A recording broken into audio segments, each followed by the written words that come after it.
মোমেন ধোকা খায় না, মোমেন ধোকা দেয় না। আলহামদুলিল্লাহ।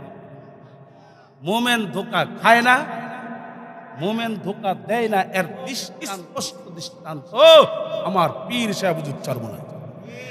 যারা আমার শায়েখ মুর্শিদ মুফতি সৈয়দ মোহাম্মদ রেজাউল করিম, মুফতি সৈয়দ মোহাম্মদ রেজাউল করিম পীর সাহেব হুজুর চরমনাই দামাত বারকাতুহু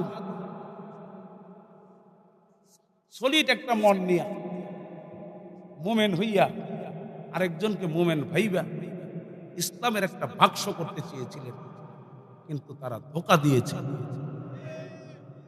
কিন্তু আল্লাহর ওলি ধোঁকা খায় নাই। ইসলাম দেশ মানবতাকে, মানুষকে, দেশের মানুষকে ধোঁকা দেনও নাই।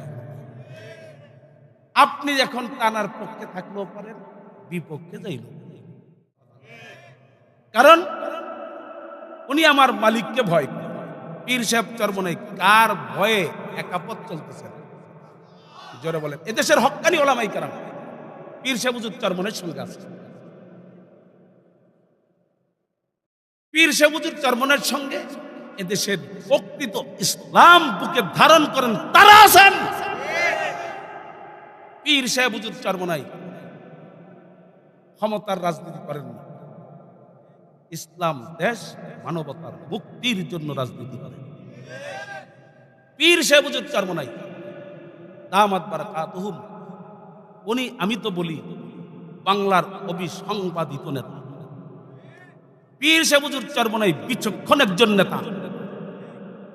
বাংলার জনগণ জাতির জন্য রহমত আল্লাহ দান করেছেন, আলহামদুলিল্লাহ বলেন। ওয়ামাকারু ওয়ামাকারাল্লাহ আল্লাহু খায়রুল মাকিরিন।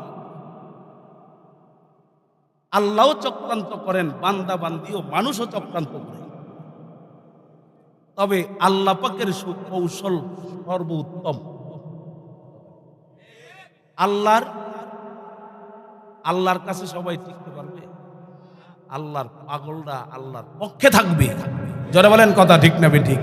যত ঝড় তুফান আসুক, আল্লাহর পাগলেরা আল্লাহর কালিমা দিন উদ্দিন করার জন্য দাঁড়াইয়া থাকে।